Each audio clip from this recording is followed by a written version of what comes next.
என்னை தேர்தல் களத்திலே நிறுத்தியிருக்கிறார்கள். தேர்தல் களத்திலே நிறுத்தப்பட்டிருந்த நான் இன்று இங்கு உங்களை எல்லாம் சந்திக்கின்ற ஒரு நல்ல வாய்ப்பினை என் வாழ்நாளில் உருவாக்கி தந்திருக்கின்ற இணையதோ புரட்சி தலைவி மாண்பு அம்மாவுக்கு என்னுடைய நன்றியை வணக்கத்தையும் இந்த கூட்டத்தின் மூலமாக தெரிவித்துக் கொள்ள கடமைப்பட்டிருக்கிறேன். ராமநாதபுரம் வான் பார்த்த பூமி, வானம் பார்த்த பூமி. இந்த பூமியில் எப்போது மழை பெய்தால் காடு கரையில் விதைப்பு உண்டு என்றால் வறண்ட பூமியாகவே இந்த பூமி இருக்கிறது. எங்கு பார்த்தாலும் சீமை கருவேல் மரங்கள் வளர்ந்திருக்கிறது. இளைஞர்களுக்கு இளம்பெண்களுக்கு வேலையில்லாத ஒரு சூழல் இந்த மாவட்டத்திலே தொடர் வகையாக இருக்கிறது. இந்த மாவட்டத்தில் சிறு தொழில் முதற்கொண்டு பெரிய தொழிற்சாலைகள் கொண்டு வந்து இந்த பகுதியில் இருக்கின்ற இளைஞர்களுக்கும் இளம்பெண்களுக்கும் வேலை வாய்ப்புகளை மாண்புமிகு பாரத பிரதமருடைய நேரடியான கவனத்திற்கு எடுத்து சென்று ராமநாதபுரம் மாவட்டத்தில் பல்வேறு தொழிற்சாலைகள் இங்கு வந்து உருவாவதற்கு பெரியவர்களே, தாய்மார்களே, உங்களுடைய வாழ்த்துக்களால் ஆசீர்வாதத்தால் நான் நாடாளுமன்ற உறுப்பினராக தேர்வு செய்யப்பட்டவுடன் இந்த பகுதியில் ஒரு நல்ல நாடாளுமன்ற உறுப்பினராக உங்களுக்கு என்னுடைய கடமையை பணியை ஆற்றுவேன் என்ற வாக்குறுதியை நான் இந்த நல்ல நேரத்தில் தெரிவித்துக் கொள்ள கடமைப்பட்டிருக்கிறேன். குடிநீர் பிரச்சனை ராமநாதபுரம் நாடாளுமன்றம் முழுக்க குடிநீர் பிரச்சனை இருக்கிறது. இந்த குடிநீர் பிரச்சனையை தீர்ப்பதற்கு எங்கெல்லாம் குடிநீர் ஆதாரங்கள் இருக்கிறதோ அதையெல்லாம் ஒன்றிணைந்து நாடாளுமன்றத்தில் 6 சட்டமன்ற தொகுதி இருக்கிறது. இந்த 6 சட்டமன்ற தொகுதிக்கும் தனித்தனி ஒரு சட்டமன்றத்திற்கும் தனித்தனி குடிநீர் திட்டம் என்று வகுத்து இங்கு வாழுகின்ற மக்கள் பகுதி இப்படி அனைத்து நிலைகளிலும் வாழுகின்ற மக்களுக்கு பாதுகாப்பான குடிநீர் வழங்குவதற்கு உங்களில் ஒருவனாக இருந்த ஒரு நல்ல நாடாளுமன்ற உறுப்பினராக செயல்பட்டு இந்த குடிநீர் பிரச்சனையை முழுவதுமாக நான் குடிநீர் அனைத்து மக்களுக்கும் தருவதற்கு வாக்குறுதியாக நான் இந்த நல்லவிதத்திலே தெரிவித்துக் கொள்ள கடமைப்பட்டிருக்கிறேன்.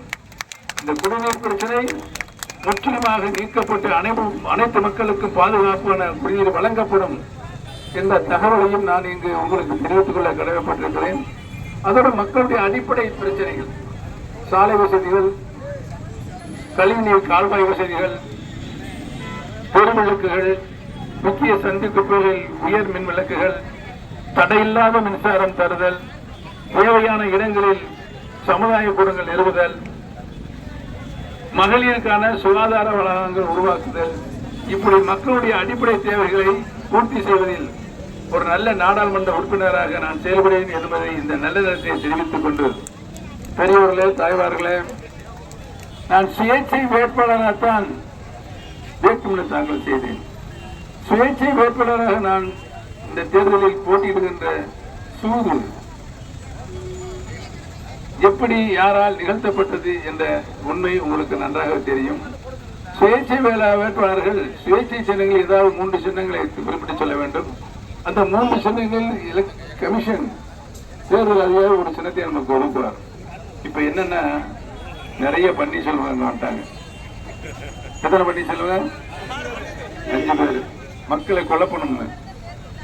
ஆனால் மாண்புமிகு அம்மா அவர்களால் 3 முறை முதலமைச்சராக்கப்பட்ட பன்னீர்செல்வம் நான் தான். அவர்கள் அதை தேடி கண்டுபிடித்தாலும் அவர்களால் முடியாது. இன்சியலோட வந்து கொடுத்துட்டாங்க. ஆனால் கட்சியில் 12 ஆண்டுகள் தொடர்ந்து கழகத்தினுடைய பொருளாளராக இருந்தவனும் நான் தான். நான் பொருளாளர் பதவியை பெறுவதற்கு முன்னால் 2 கோடி ரூபாய் பற்றாக்குறை இருந்தது கட்சி நிதி. 12 ஆண்டுகள் நிறைவு பெற்று நிறைவு செய்கின்ற பொழுது கட்சியுடைய நிதி 256 கோடி ரூபாயை வங்கிகளில் வைப்பு நிதியாக வைத்துவிட்டு தான் வந்தேன் என்பதை இந்த மாதிரி பன்னீர்செல்வத்தையும் அவர்களால் கண்டுபிடிக்க முடியாது. இந்த சதியை யாரால் செய்தது?